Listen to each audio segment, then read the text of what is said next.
penghiburku di waktuku susah, menara kekuatan di saat ku lemah. Engkaulah Tuhan Yesus, penolongku dalam kesesatan, penghiburku di waktuku susah, menara kekuatan di saat ku lemah. Engkaulah Tuhan Yesus, berseru dan Kau mendengarku.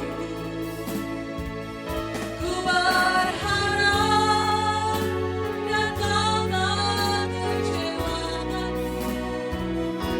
Berdoa dan Kau menjawabku. Sungguh Engkau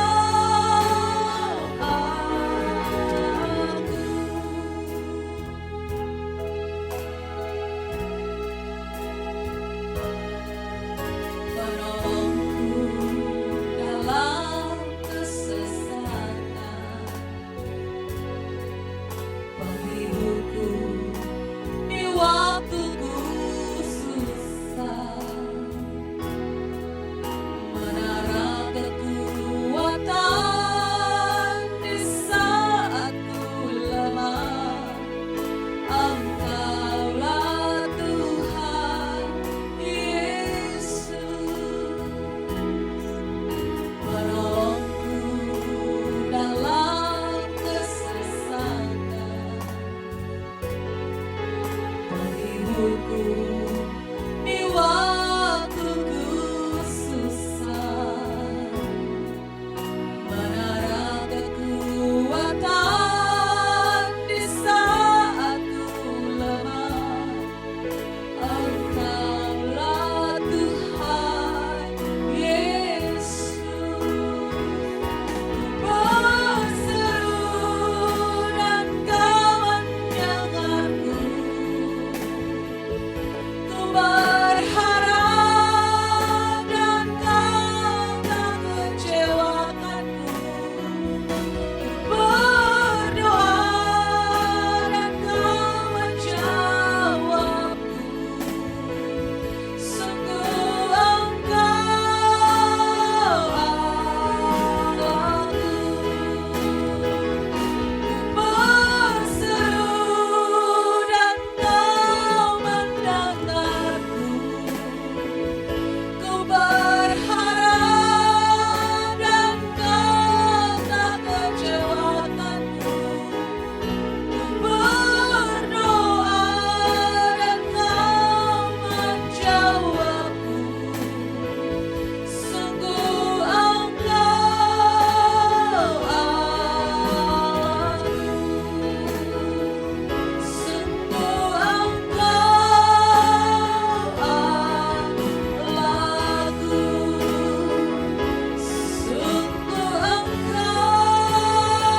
Sungguh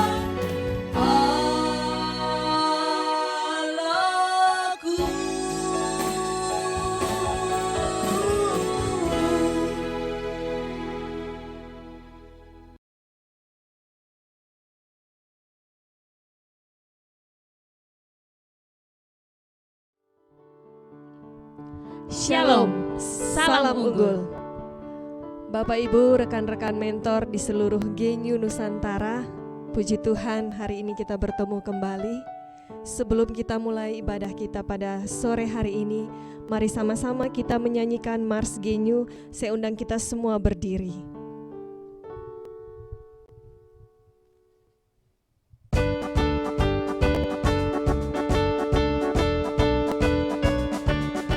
Sekolah Kristen generasi unggul, kami siap membangun bangsa, melahirkan pemimpin unggul. Itu visi dan misi kami. Mari kita bergandengan tangan, bersatu membangun negeri. Bersama Tuhan kita pasti bisa. Bersama Tuhan kita pasti bisa. Satu nilai dan satu tekad, kita bangun budaya unggul. Disiplin, taat, bertanggung jawab, jujur, rajin, percaya diri. Mari kita wujudkan bersama Indonesia adil dan makmur. Bersama Tuhan kita pasti bisa. Bersama Tuhan kita pasti bisa. Genyu, Taat, disiplin, bertanggung jawab, percaya diri. Yes, yes, yes. great leader, big vision, stay humble, never give up. Yes, yes, yes. Mari sama-sama kita mengucapkan visi dan misi Genyu. Visi Genyu Menjadi pusat pendidikan dan pembentukan pemimpin unggul bangsa yang kuat dalam kecerdasan, iman, dan karakter. Misi Genyu Mempersiapkan setiap siswa mencapai potensi maksimal, karakter maksimal, dan prestasi maksimal dengan melakukan mentoring secara individual dan berkelanjutan sehingga mengalami transformasi pola pikir, pola rasa, dan pola tindak untuk melahirkan pemimpin unggul bangsa yang kuat di 7 area kehidupan: politik dan pemerintahan, ekonomi dan bisnis, sosial, seni dan budaya, ilmu pengetahuan dan teknologi, pendidikan dan spiritual. Nilai-nilai Genyu: Gentleness, excellence, nature, unity. Fokus Genyu: Karakter building, entrepreneurship, leadership. Pernyataan mentor dan karyawan generasi unggul. Saya mentor dan karyawan generasi unggul, percaya kepada Yesus Kristus sebagai Tuhan dan Juru Selamat satu-satunya, memiliki integritas, bertutur sopan dan bersikap sopan, taat, rajin, bertanggung jawab, jujur, mandiri, suka bekerja keras, pantang menyerah, berani, senang mengerjakan hal baru, antusias dalam bekerja, selalu melakukan yang terbaik dan lebih dari yang diharapkan, percaya diri dan bangga menjadi diri sendiri, mencintai dan melestarikan alam, bangga dan cinta terhadap Indonesia, menghormati perbedaan agama, suku, dan ras, memiliki hati besar untuk menerima perbedaan. Moto mentor dan karyawan generasi unggul. Mengajar dan bekerja karena visi, bukan karena profesi. Mengajar dan bekerja dengan hati, bukan karena gaji. Memberi inspirasi, bukan sekedar memberi informasi. Memberi dari kepenuhan, bukan dari kekosongan. Membimbing siswa mencapai prestasi maksimal, bukan sekedar memberi pengetahuan. Mendidik siswa dengan teladan, bukan hanya dengan perkataan. Baik, silakan duduk Bapak Ibu. Mari kita siapkan hati kita. Kita akan sama-sama menyembah Tuhan. Kita mau tinggikan namanya, Bapa yang mulia. Haleluya.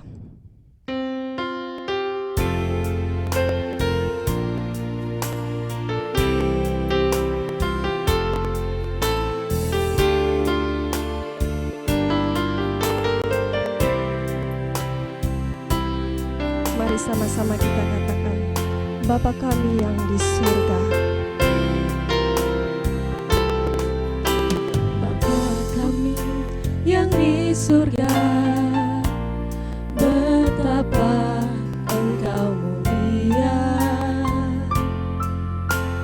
Datanglah kerajaanmu, Jadilah kehendak-Mu di bumi seperti di surga.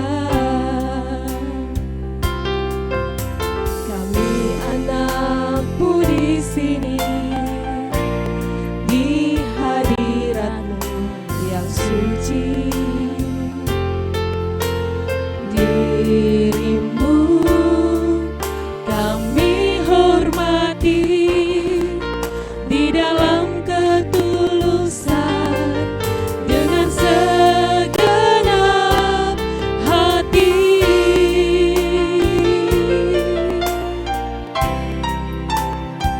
Sebab hanya Engkau-Lah yang empunya kuasa kerajaan,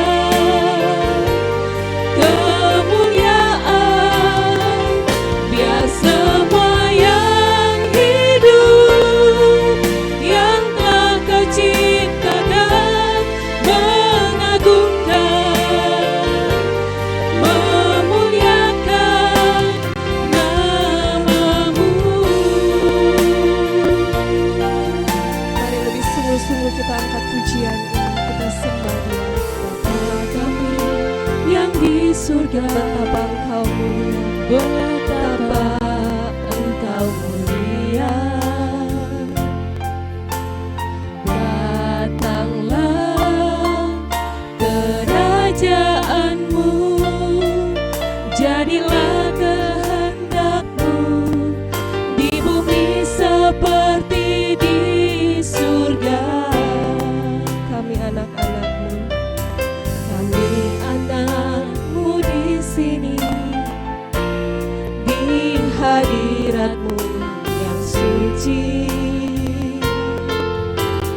Diri-Mu kami hormati di dalam ketulusan dengan segenap hati. Sebab hanya Engkau-Lah, haleluya.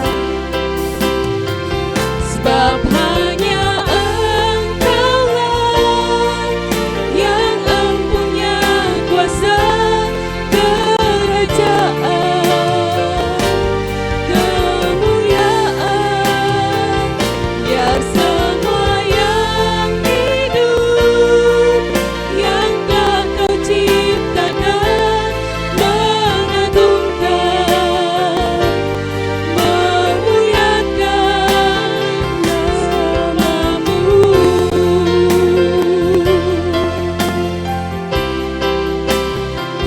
Sebab hanya Engkau-Lah yang empunya kuasa kerajaan, kemuliaan, biar semua yang hidup yang telah Kau ciptakan mengagungkan, memuliakan nama-Mu. Mengagungkan, memuliakan nama-Mu. Mengagungkan, memuliakan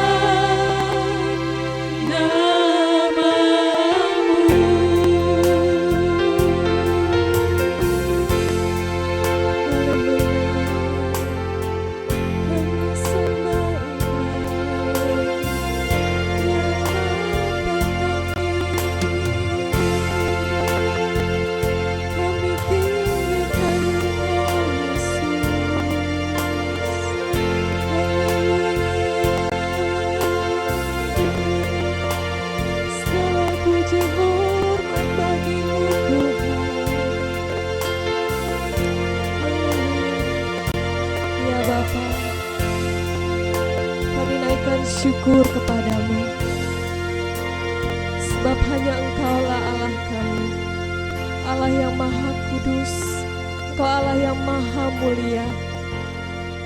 Kau kami sembah Tuhan. Kami bersyukur Tuhan di sore yang teduh ini kami boleh ada bersama-sama dalam hadirat Tuhan. Kami naikkan puji, syukur dan sembah kami bagi-Mu ya Bapa. Dimanapun kami berada saat ini Tuhan, hadirlah di tengah-tengah kami. Kami taruh jam ibadah kami pada sore hari ini ke dalam tangan kasih-Mu ya Bapa. Tuhan memberkatinya. Haleluya, haleluya, amin. Puji nama Tuhan. Mari kita semua berdiri, kita mau menaikkan syukur dan pujian kita bagi Tuhan. Sekalipun kita tidak bertemu, tapi tidak mengurangi sukacita kita ada dalam Tuhan, amin. Mari kita bersorak-sorak bagi Tuhan, kita mau tinggikan namanya. Haleluya.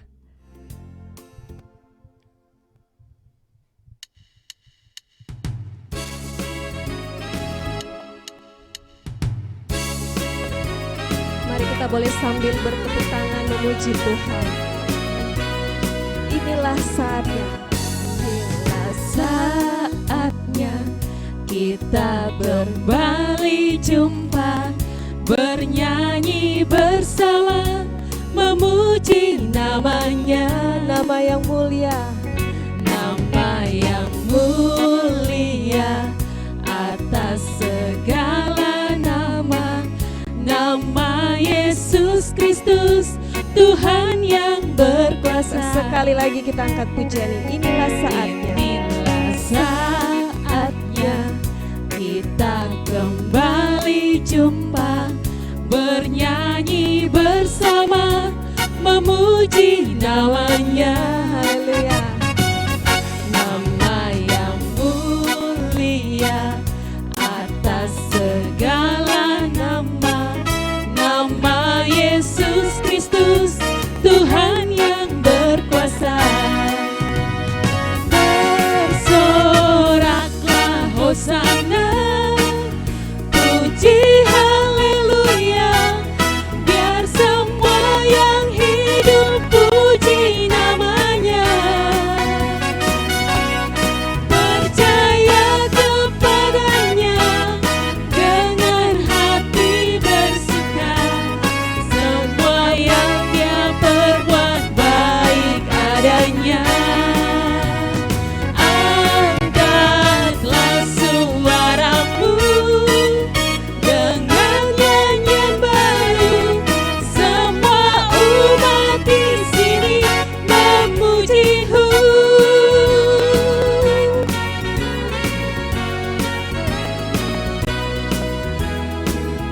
Inilah saatnya kita kembali jumpa, bernyanyi bersama, memuji namanya. Nama yang mulia atas segala nama. Nama Yesus Kristus, Tuhan yang berkuasa. Mari bersorak bagi Dia. Bersoraklah hosana, puji haleluya, biar semua yang hidup puji namanya. Percaya kepadanya dengan hati bersuka, semua yang dia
kita.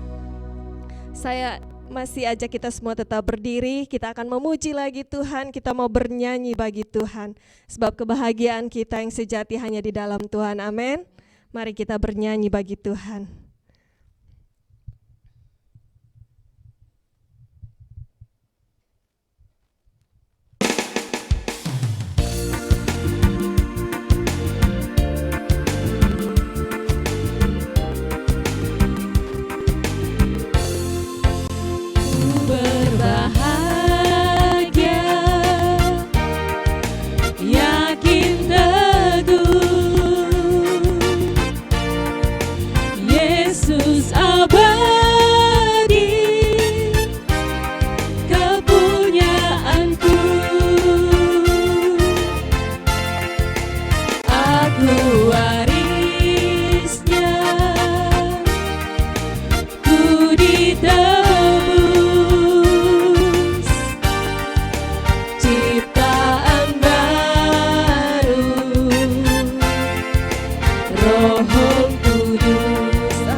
Tuhan, kita mau terus memuji Yesus selama hidup kita.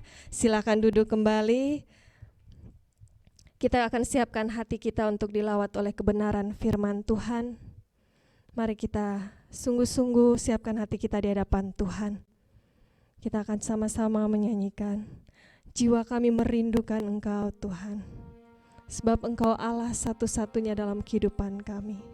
Engkau penolong dalam kehidupan kami. Haleluya.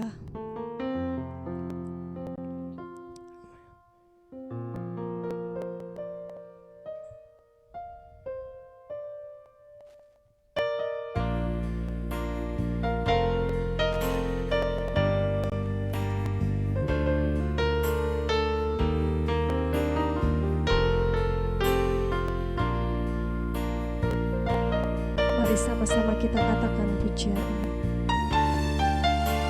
Jiwaku merindukan-Mu, ya Allahku.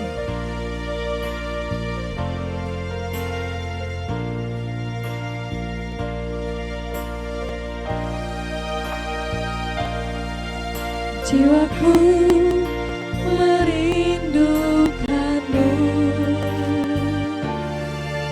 ya Allah yang hidup.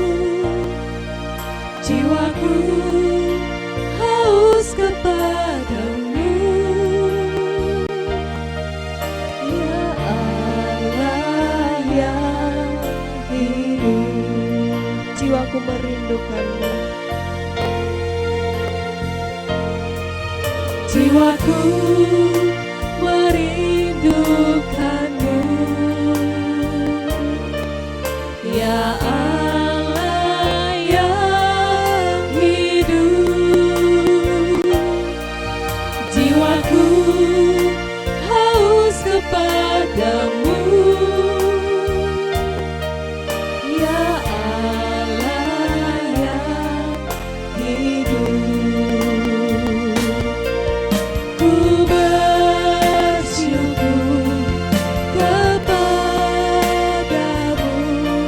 sumber pengharapanku, penolongku, ya Allahku, tiada yang sepertimu.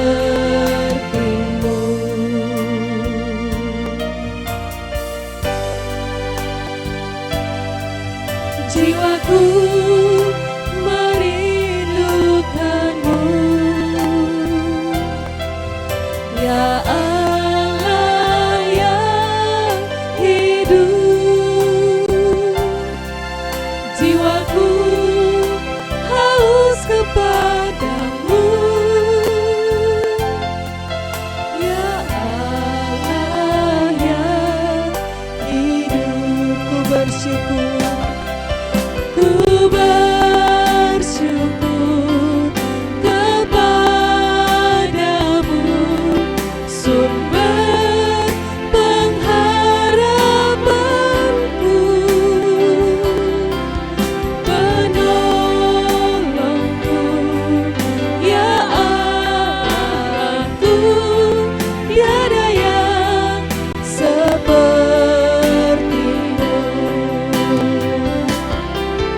Ku bersyukur kepadamu, sumber pengharapanku, penolongku, ya Allahku, tiada yang sepertimu. Sekali lagi ku bersyukur, ku bersyukur kepadamu, sumber pengharapanku, penolongku, ya Allahku, tiada yang sepertimu. Tiada yang sepertimu, tiada yang sepertimu.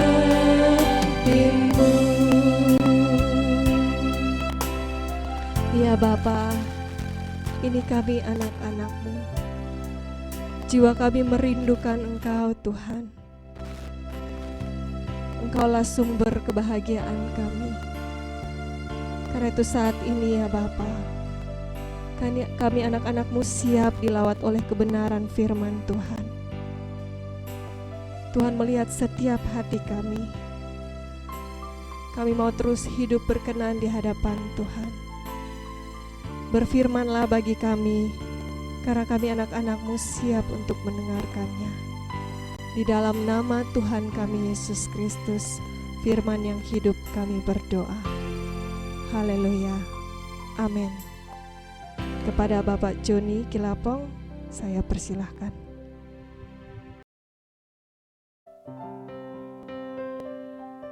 Shalom Bapak Ibu, kita akan melanjutkan serial khotbah kita pada beberapa kali pertemuan. Kalau minggu lalu kita sudah sampai pada Matius pasal 5 ayat yang ketiga dengan tema miskin di hadapan Allah. Matius pasal 5 ayat yang ketiga. Dan itu adalah bagian dari doa, dari khotbah ucapan bahagia Yesus di Bukit Sabda Bahagia. Nah, hari ini saya akan membahas tema berbahagialah atau berbahagia dalam duka cita. Terdapat dalam Matius pasal 5 ayat yang keempat. Saya minta Bapak Ibu konsentrasi penuh karena ini membutuhkan konsentrasi, pemahaman, fokus yang tinggi supaya Bapak Ibu tidak ada yang terlewatkan karena ini merupakan kalimat yang gampang-gampang susah untuk kita pahami. Matius pasal 5 ayat yang keempat. Terjemahan baru Lembaga Alkitab Indonesia menerjemahkan demikian. Berbahagialah orang yang berduka cita karena mereka akan dihibur. Terjemahan AYT. Diberkatilah mereka yang berduka cita sebab mereka akan dihibur. Nah, sedangkan terjemahan bahasa Indonesia sehari-hari, berbahagialah orang yang bersedih hati, Allah akan menghibur mereka. Saya selalu mengantar dengan beberapa terjemahan supaya kita mendapatkan beberapa sudut pandang dari penerjemahan dalam satu ayat dan kita mendapatkan perbendaharaan penerjemahan yang menghasilkan pengertian ya. Nah, faktanya orang yang berduka cita sulit untuk berbahagia.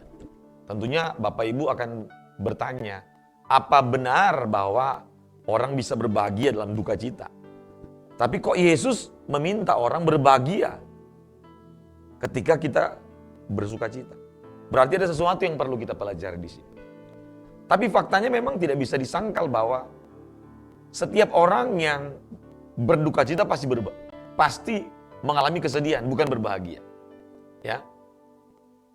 Suami yang kehilangan istri akan berduka cita, tidak mungkin berbahagia. Itu fakta pada umumnya.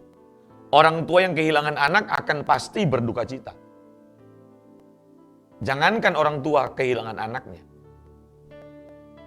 Seorang laki-laki diputusin pacarnya pasti akan bersedih.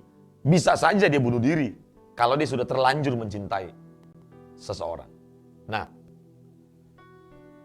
kebahagiaan selalu dikaitkan dengan mendapatkan barang kesukaan. Pasangan yang menikah, anak yang diwisuda, memasuki rumah baru, mendapatkan promosi jabatan, kenaikan gaji dan sebagainya yang menyenangkan hati manusia. Atau yang menjawab harapan dan keinginan manusia. Ya. Sekarang kita masuk kepada dasar pengertian Matius pasal 5 ayat yang keempat. Menurut Kamus Besar Bahasa Indonesia, arti kata duka cita adalah kesedihan dan kesusahan hati. Hal ini berkaitan dengan suasana hati. Jadi saya ingin menekankan bahwa Kamus Besar Bahasa Indonesia menerjemahkan duka cita itu adalah kesedihan dan kesusahan hati. Yang berkaitan dengan suasana hati. Berarti ini kondisi hati, suasana hati. Ya. Duka cita adalah kondisi hati yang diliputi kepedihan karena kehilangan yang sangat menggoncangkan jiwa. Kehilangan apa? Pasti kehilangan seseorang yang dicintai. Ya, atau dikasihi. Faktor penyebab biasanya karena kehilangan apa yang kita miliki, ya, baik manusia maupun barang atau hewan bisa saja, atau harta, dan tidak terpenuhinya keinginan kita. Itu penyebab dari duka cita. Penyebab yang lain adalah kehilangan orang yang kita kasihi, gagal meraih cita-cita bisa, atau karena diperlakukan tidak adil. Maka seorang sedih atau berduka, ya, mungkin sudah bertahun-tahun dia diperlakukan tidak adil di satu tempat, baik itu pekerjaan maupun keluarga. Atau mungkin karena direndahkan berulang-ulang, ya, bisa itu menyebabkan orang bersedih. Lanjut. Nah, atau mungkin karena sering dibully, kalau Anda mungkin pelajar, siswa atau mahasiswa. Atau mungkin karena sering dipersulit setiap usahanya. Atau karena ditekan karena menjalankan apa yang benar, ya. Atau karena kehilangan barang yang dianggap paling bernilai, ya. Itu penyebab duka cita atau sedih. Atau sedih karena gagal meraih mimpi atau ambisi. Orang bisa bersedih. Atau bahkan bisa berduka cita karena mimpinya sudah bertahun-tahun dia gumuli atau dimimpikan. Atau sedih karena serakah dan tamak. Jadi macam-macam penyebabnya, ya. Tergantung Anda berduka cita kesedih karena apa. Tapi ini beberapa penyebab yang saya sampaikan. Berikutnya, seorang Perdana Menteri Israel, dia adalah Perdana Menteri wanita yang sangat dihormati, namanya Golda Meir. Dia mengatakan begini, siapa yang tidak pernah bersedih dengan segenap hatinya, tidak juga pernah mengerti bagaimana tertawa dengan sepenuh hatinya. Itu kata Golda Meir. Lalu dilanjutkan, melalui perjuangan yang panjang akhirnya orang Israel memiliki tanah nenek moyang mereka. Dan setelah melalui tangisan yang panjang, mereka sekarang bisa tertawa. Bapak Ibu, negara yang menantikan waktu kemerdekaan, mungkin negara yang terlama menantikan kemerdekaan adalah Israel. Karena mereka menantikan itu 3.000 tahun lebih, hampir 4.000. Orang menantikan kemerdekaan aja ratusan tahun itu sudah sangat lama. Apalagi kalau ribuan tahun. Maka Golda Meir menyampaikan kalimat ini. Siapa yang tidak pernah bersedih dengan segenap hatinya, tidak juga pernah mengerti bagaimana tertawa dengan sepenuh hati. Artinya bangsanya ini memang bangsa yang sudah terlalu lama mengalami kesedihan, kepedihan, duka cita, penderitaan, kesukaran, kesulitan, kegagalan berulang-ulang. Maka dia menyampaikan hal itu. Melalui perjuangan yang panjang, artinya perjuangan Israel. Ribuan tahun menantikan kemerdekaan. Sehingga pada tanggal 16 Mei 1948, Israel merdeka oleh karena anugerah Tuhan. Dan memang mereka tidak bisa dipungkiri mereka bangsa pilihan. Nah, pertanyaannya adalah, apakah duka cita seperti ini yang dimaksud Tuhan Yesus dalam Matius 5 ayat yang keempat? Apakah duka cita seperti itu? Ya, karena kehilangan barang, karena kehilangan orang yang dikasihi, atau mungkin karena sering ditekan, sering mengalami kegagalan, dan banyak hal. Ya, mari kita belajar sama-sama. Kata berbahagia berasal dari kata Yunani makarios. Ini setiap pembahasan saya akan ulangi ini ya, karena ini dasar. Kata ini akan terus mengawali dalam pengantar-pengantar setiap ayat yang kita akan bahas nanti. Jadi makarios berarti yang berbahagia, diberkati dan beruntung. Atau adalah orang yang berduka cita, yang mau meresponi panggilan Tuhan. Kebahagiaan yang berasal dari Tuhan, bukan dari apapun atau siapapun. Itulah makarios. Jadi kata makarios tidak boleh dikenakan kepada sembarangan kondisi. Harus yang berhubungan dengan Tuhan. Ya. Kata berbahagia dalam Matius pasal 5 ini menunjuk kepada siapa saja yang memiliki kehidupan yang sesuai dengan kehendak Allah. Jadi Matius pasal 5, ayat 3, ayat 4, ayat 5, semua sama menggunakan kata makarios. Yang dalam bahasa Indonesia diterjemahkan oleh Lai adalah berbahagia. Ya. Arti berbahagia ini menuju kepada kondisi bukan pada jumlah banyak atau sedikit. Jadi arti berbahagia ini bukan pada jumlah banyak atau sedikit. Ya, tetapi lebih kepada kondisi yang stabil, tetap dan konsisten, yang tidak bergantung kepada situasi dan peristiwa atau apa yang diterima atau apa yang dikeluarkan. Ini kondisi, ya. Lebih kepada faktor quality bukan quantity. Kualitatif atau bukan kuantitatif. Nah, kebahagiaan yang tidak dapat disentuh, ini pengertian yang lebih dalam lagi. Ya, dari kata makarios. Diambil dan dihilangkan, kebahagiaan yang tidak dapat disentuh, tidak dapat diambil dan tidak dapat dihilangkan oleh kesedihan, oleh kehilangan, oleh kesakitan, dan oleh kedukaan atau apapun. Itulah makarios, berbahagia, ya, atau kebahagiaan. Nah, sekarang kita masuk kepada kata berduka cita. Kata berduka cita dari kata Yunani pentontes, ya, atau pentontes dari kata penteo atau venteo, yang artinya berduka, meratap, berkabung, atau menangis. Orang-orang yang sedang berduka dan bersedih hati secara mendalam. Ini artinya ya. Arti pengertian yang lain. Berduka cita karena kematian orang yang dikasihi ataupun karena penyesalan atas dosa-dosanya. Ya, ini sinonim artinya ya. Duka cita yang dimaksud punya makna sosio-religius yang mendalam. Ya. Jadi ini tidak bisa dipisahkan dengan yang berhubungan dengan hal-hal spiritual, hal-hal yang religius.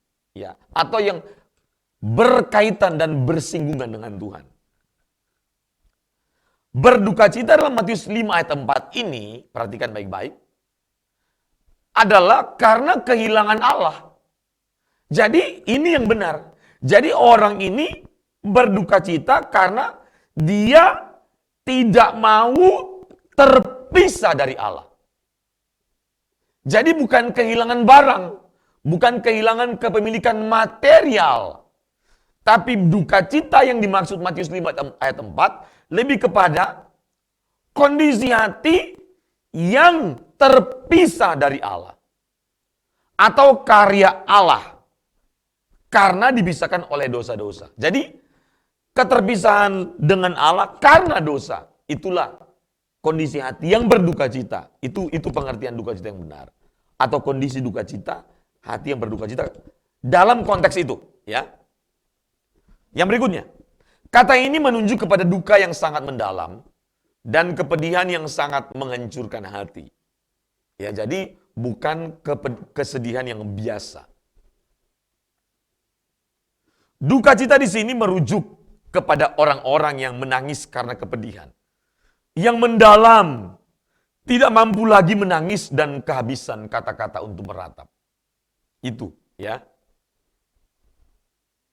Dapat dikatakan seperti ini. Perhatikan baik-baik di sini. Bapak Ibu konsentrasi penuh. Dapat dikatakan seperti ini pengertian dari Matius 5 ayat 4. Berbahagialah orang yang hancur hatinya karena menyadari akan dosa-dosanya. Lalu menyesal dan berbalik kembali kepada Allah. Itulah kalimat yang lebih praktis, yang lebih dapat dimengerti, yang lebih sesuai dengan kondisi pengertian dari kata atau kalimat berbahagialah orang yang berduka cita. Ya. Berbahagialah orang yang mengalami kepedihan karena menyesali atau sadar akan dosa-dosanya dan terus-menerus mengharapkan pertolongan dari Allah. Itu pengertian yang lebih dalam lagi, ya. Sebab orang itu akan menemukan belas kasihan dan penghiburan sejati dari Allah. Ya, ini lebih dalam lagi. Kita lanjut ya. Justru dalam penderitaan, banyak orang menemukan dan menyadari penyertaan atau pemeliharaan atau pendampingan dari Allah. Jadi banyak kali kita menderita karena kebenaran, menderita karena melakukan kehendak Allah. Sehingga penderitaan yang terkondisi yang kita alami, dan ketika kita merespon dengan benar, berdasarkan firman Allah yang kita baca, maka kita akan merasakan bagaimana kita begitu dekat dengan Allah dan kita tidak mau terpisah dari Allah. Itu kondisi yang dimaksud Matius pasal 5 ayat 4. Dengan demikian penghiburan yang dimaksud adalah penyelamatan dari Allah. Karena Matius 5 ayat 4 berkata, berbahagialah orang yang berduka cita karena mereka akan dihibur. Jadi di sini bukan penghiburan yang berhubungan dengan penghiburan sementara, penghiburan semu, atau penghiburan yang fake, palsu. Tapi ini penghiburan sejati. Dan penghiburan sejati hanya datang dari Allah kita. Apapun keadaan kita, apapun kondisi kita, apapun persoalan kita, apapun pergumulan kita, kalau kita mengalami penderitaan dan terus-menerus kita mencari Allah, terus-menerus melakukan kehendak Allah, terus-menerus merasa membutuhkan Allah dan tidak mau terpisah dari Allah, dan terus-menerus terikat dengan Allah, dan ketakutan, kita mengalami ketakutan kalau terpisah dengan Allah, itulah duka cita yang benar, dan penghiburan yang daripada Allah akan datang menghampiri saya dan saudara. Lanjut. Pribadi Tuhan Yesus dan keselamatan adalah hal terpenting dari semua yang dimiliki manusia. Jadi penghiburan tadi konteksnya penghiburan oleh pribadi Kristus yang tak dapat digantikan dengan apapun, dan penghiburan karena apa? Kita memiliki pengharapan untuk keselamatan, untuk hidup kekal itu pasti dalam diri Yesus. Dan itulah menghibur saya dan saudara, bukan karena jawaban doa kita. Amin. Jadi kalau kita merasa terhibur, kalau kita merasa senang, merasa sukacita, ketika kita menghadapi persoalan, bukan karena janji sakit sembuh. Bukan karena janji bahwa kita di dunia kita akan diberkati. Bukan karena janji cuma dilindungi dari COVID. Bukan. Tapi karena keselamatan yang telah dikerjakan Kristus dan telah lunas dibayar semua dosa saya dan saudara.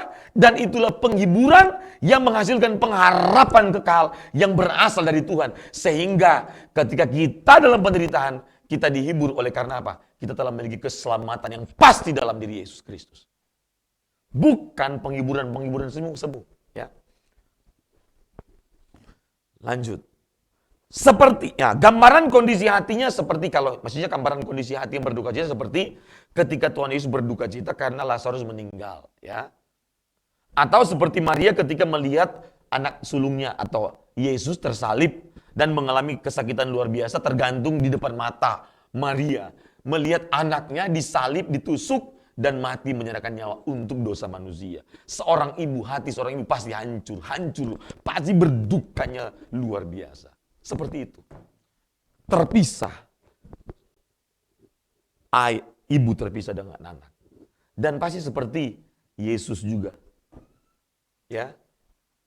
Terpisah dengan Allah ketika Yesus menyerahkan nyawa. Nah, itu kondisi hati. Ketika Yesus melihat Lazarus mati, itu pasti berduka dia. Ya. Nah, apa yang bukan duka cita rohani? Jadi duka cita yang kita bicara, duka cita yang berhubungan dengan duka cita rohani, spiritual, yang terkait dengan Tuhan, tidak bisa terkait dengan dunia, nggak ada. Ya, coba lihat supaya kita bisa membedakan, mendeteksi. Jangan-jangan saya sering bersedih, berduka, atau ini kayaknya bukan yang dari Tuhan. Nah, kita harus cari tahu apa duka cita yang bukan dari Tuhan, ya, atau yang bukan duka cita rohani. Kita lihat. Sedih atau duka cita karena fokus mengasihani diri sendiri. Mengasihani diri sendiri itu bukan duka cita seperti Matius pasal 5 ayat 4. Bukan. Ya, bukan. Itu yang namanya mengasihani diri sendiri disebut dalam ilmu psikologi itu dia sedang menderita self pity. Ya, tetangganya selfish, yang suka selfish. Semua orang dia pengen supaya ingin mempromosikan, mempromot dirinya terus. Ya. Ada orang yang saya lihat sehari bisa 5-20 kali selfie. Dan dia posting ke Facebook. Posting ke Instagram. Taruh di Twitter. Semua ditaruh. Taruh di status WhatsApp. Ada yang status WhatsApp-nya itu TikTok. Yang saya lucu Bapak Ibu. Sudah hampir 60 sudah punya cucu Bapak Ibu. Saya kenal ibu-ibu ini di Jakarta.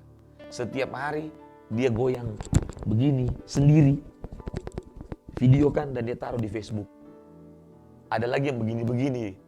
Karena sepi, pekerjaan dia begini-begini. Ya, mumpung lagi sepi, dia video ini Bapak Ibu, dia taruh di Facebook. Begini. Ini ibu-ibu ini umur mungkin 45 tahun.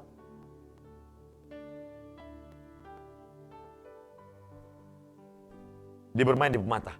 Itu, waduh, untuk apa? Punya anak kuliah. Sudah punya anak kuliah Bapak Ibu. Masih bermain. Belum lagi foto-foto yang aduh ampun. Kadang-kadang saya pusing ya. Lihat yang begini-begini. Jadi kadang-kadang ibu-ibu yang sudah umur 40-50 itu di dalam jiwanya itu terjebak anak-anak ABG umur 13 tahun. Yang sedang mencari pencarian jati diri. Yang sedang mengagumi aktor-aktor Korea. Ini pasti korban drama Korea ini, drakor. Ya. Sayang sekali ya, sudah punya anak, cucu, tapi jiwanya belum gak matang. Masih memiliki penyakit jiwa, self-pity. Mari kita lanjut. Orang yang menderita self-pity, orang seperti ini menjual penderitaan atau masalah atau kesulitannya agar orang-orang di sekitarnya memperhatikan dan menolongnya. Banyak pendeta seperti ini. Banyak jemaat Tuhan seperti ini. Banyak orang Kristen seperti ini. Semua penderitanya diposting di Facebook. Mengharapkan seluruhnya memperhatikan dia. Saudara tahu, setiap penderitaan yang Tuhan izinkan kita alami adalah paket untuk membentuk karakter kita. Karakter kita itu lebih mahal daripada jagat raya. Perubahan karakter kita menjadi serupa dengan Kristus itu lebih mahal dari jagat raya.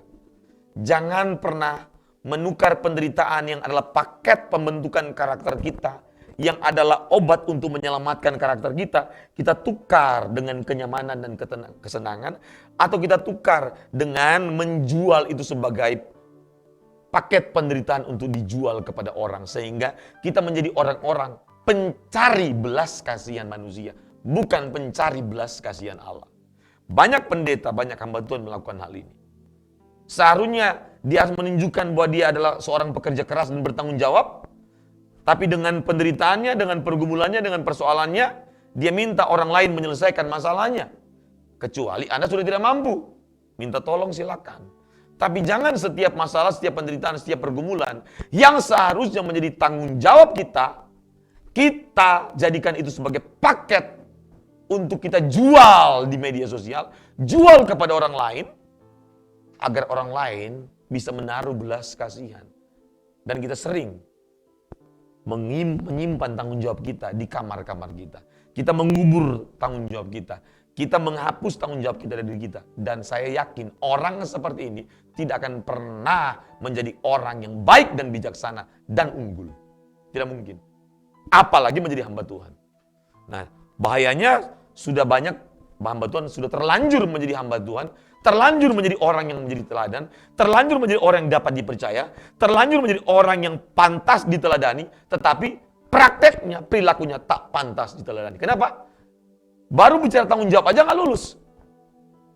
Tanggung jawab untuk menyekolahkan anak aja nggak bisa. Tanggung jawab untuk menghidupi keluarganya saja nggak bisa. Bagaimana menghidupi jemaat? Bagaimana bantu orang lain?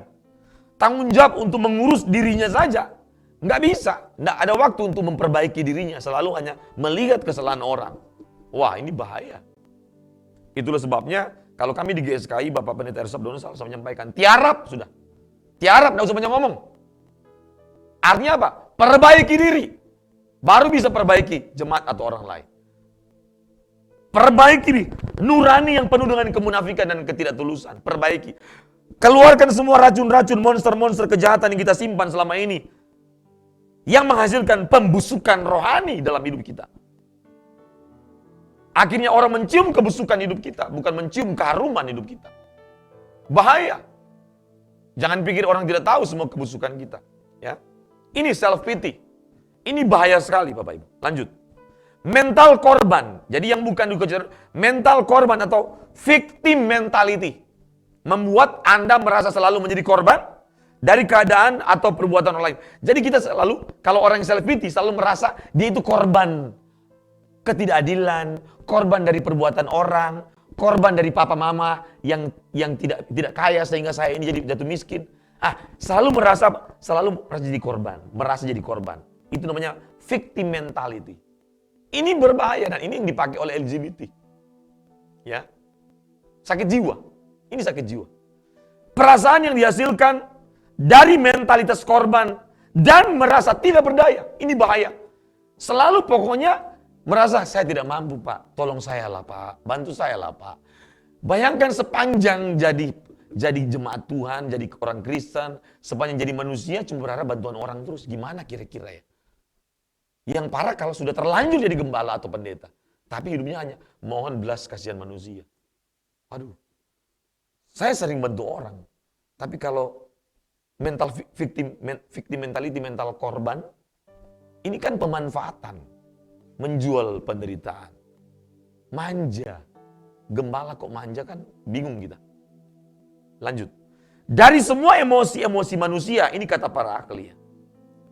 Dari semua emosi-emosi manusia, yang paling tidak berguna dan menghancurkan diri manusia adalah, dengar baik-baik, sikap mengasihani diri sendiri. ingin dikasihani oleh orang lain. Dan itu bukan duka cita rohani yang dimaksud Yesus Matius pasal 5 ayat 4. Yang begini-begini tidak mungkin kita berbahagia dalam keadaan duka cita. Tidak mungkin. Ini bukan duka cita rohani. Ini namanya sikap mengasihani diri sendiri yang berlebihan. Lebay. Sudah tahu lebay? Lebay, berlebihan. Menjual kemiskinan, menjual penderitaan, menjual dia punya kesulitan hidup, menjual semua persoalan hidup. Orang lain yang minta diatasi. Dia jual, dia posting di Facebook. Dia kasih tahu sama semua orang. Waduh, kasihan sekali. Hidupnya hanya mengandalkan belas kasihan orang lain. Lanjut. Orang yang sering membuat alasan ketika tidak dapat melakukan tanggung jawab sebagai orang tua. Karyawan, gembala, pemimpin, pekerja. Jadi orang seperti ini orang yang sering membuat alasan ketika tidak dapat melakukan tanggung jawab sebagai orang tua. Jadi baik sebagai orang tua, jadi self pity. Orang tua juga ada yang menderita self pity.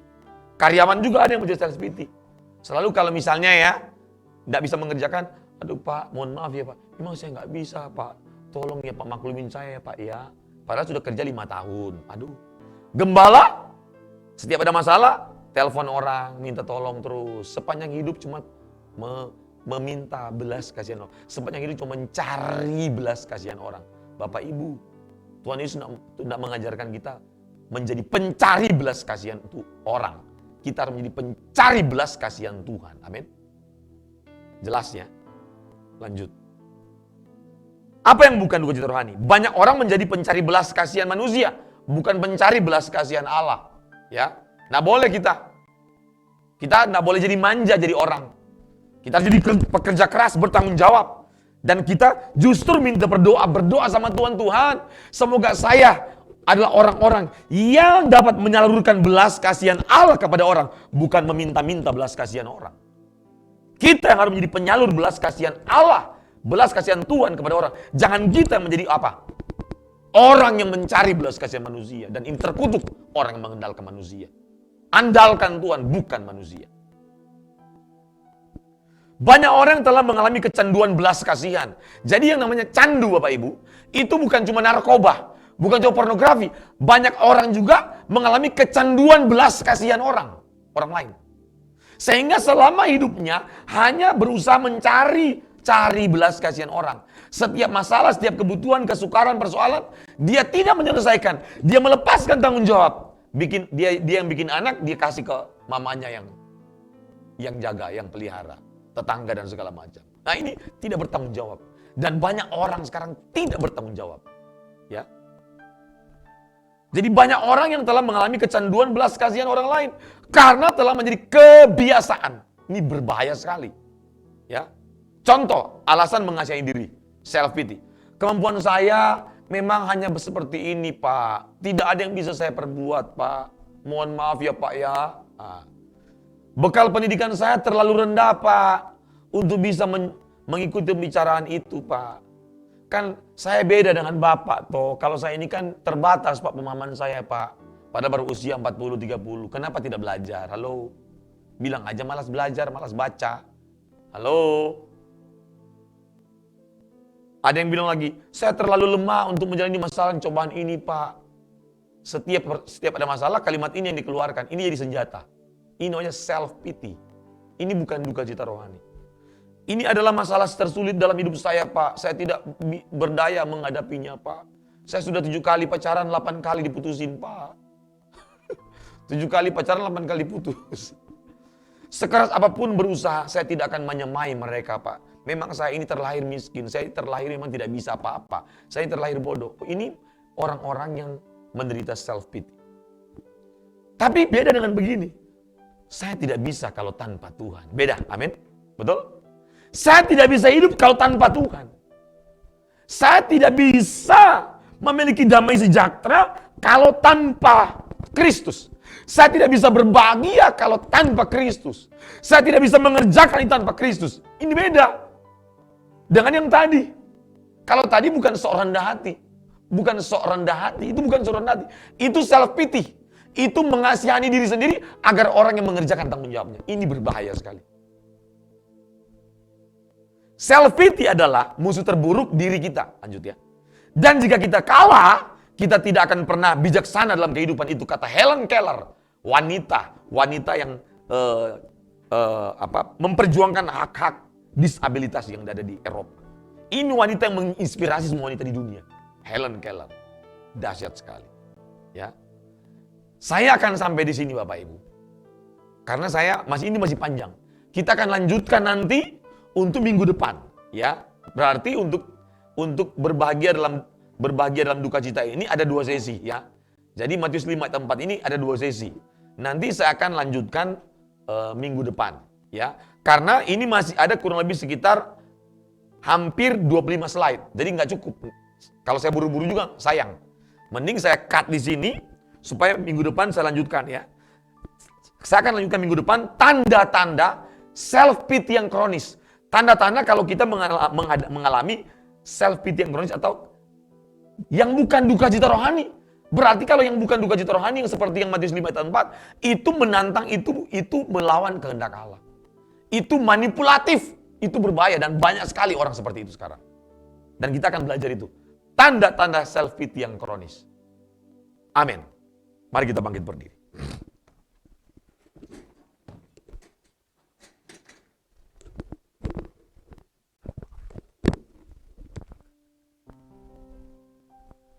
Bapak Ibu, kalau kita mengalami self pity atau candu terhadap mengharapkan belas kasihan orang terus, itu sangat berbahaya bagi jiwa kita, Bapak Ibu. Orang seperti ini orang-orang yang selalu melepaskan tanggung jawab, tidak punya fighting spirit. Dan kalau Anda orang tua atau Anda gembala, Anda pendeta, Anda pelayan Tuhan, Anda guru, Anda pimpinan sekolah, Anda mentor, Anda akan membahayakan. Anda akan mentransfer spirit yang tidak baik. Maka Anda akan bilang begini, mohon maaf Pak ya, selalu dengan mohon maaf terus untuk minta dimaklumi. Padahal kesalahanmu bukan sekali 2 kali, berkali-kali. Anda sering mudah menyerah, Anda sering lari dari tanggung jawab, Anda sering menyalahkan orang lain, Anda sering sensitif, Anda sering melempar tanggung jawabmu, Anda sering minta belas kasihan orang untuk mengerjakan tanggung jawabmu, Anda tidak kuat untuk menghadapi persoalan, Anda sering lemah dan mudah menyerah, putus asa. Kalau Anda menghadapi itu berarti Anda sering mengalami self pity. Itu bukan duka cita rohani. Dan Anda tidak mungkin berbahagia dalam versi Kristus. Berbahagialah orang yang berduka cita karena mereka akan dihibur. Beda. Sebelum terlambat, mari kita akhiri semua sikap-sikap manipulatif kita yang bukan duka cita rohani, yang tidak akan menghasilkan kebahagiaan sejati yang dari Tuhan. Kita nyanyikan satu pujian ini.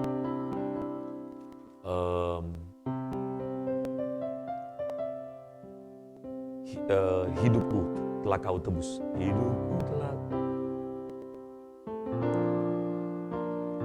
Hidupku telah kau tebus dengan darah yang kudus. Kau miliki diriku, ya Bapa. Bagi kemuliaan-Mu, hidupku sekarang ini, hidupku sekarang ini, ya Bapa. Bukannya aku lagi, ya Bapa, melainkan diri-Mu, ya Tuhan, yang hidup tidak. Hidupku telah kau tebus, hidupku telah kau tebus, ya Bapa. Dengan darah yang kudus, ya Tuhan, kau miliki diriku, ya Bapa.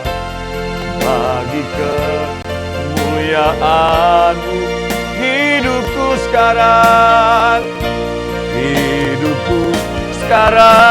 ini, ya Bapa. Bukannya aku lagi, ya Tuhan, melainkan diri-Mu yang hidup di dalam. Tiada yang ku nanti lagi, apapun di bumi ini, rindu hatiku pulang ke sana.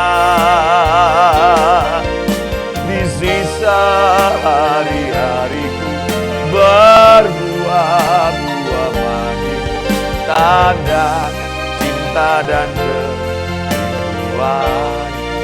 Katakan sama-sama dengan sungguh-sungguh. Tiada yang ku nanti lagi, apapun di bumi ini, rindu hatiku pulang ke sana. Di sisa hari-hariku berbuah-buah bagimu, tanda cinta dan kerinduanku, tanda cinta dan kerinduanku, tanda cinta dan kerinduanku. Bapa, dalam nama Tuhan Yesus Kristus, kami ingin menjadikan Engkau sebagai satu-satunya yang dapat membahagiakan kami. Walaupun tidak mudah Bapa, tapi kami mau berjuang terus Tuhan, menjadikan Kristus sebagai kebahagiaan abadi kami. Kiranya berkat dan anugerah daripada Tuhan kita Yesus Kristus, pertolongan cinta kasih, dan pimpinan, penyertaan pemeliharaan dari Roh Kudus menyertai kita mulai sore ini sampai Maranatha, Tuhan Yesus datang kembali. Haleluya, bersama-sama katakan amin. Terima kasih, Tuhan berkati Bapak Ibu. Jangan lupa Bapak Ibu mohon bagikan khotbah ini, ibadah ini kepada saudara Bapak Ibu minimal 10 orang. Dan jangan lupa like, share, dan komen. Dan subscribe untuk meningkatkan kualitas streaming kami. Dan bunyikan loncengnya supaya Anda mendapatkan notifikasi dari kami, semua acara-acara kami. Dan jangan lupa hari Sabtu jam 3 Wita, jam 3 sore Wita, ada talk show ya. Ada talk show dengan tema yang sangat menarik dan berbagai macam fakta dan data-data yang kami sampaikan untuk menjadi perhatian bagi Bapak Ibu Saudara sekalian. Ini talk show parenting. Terima kasih, Tuhan berkati. Shalom.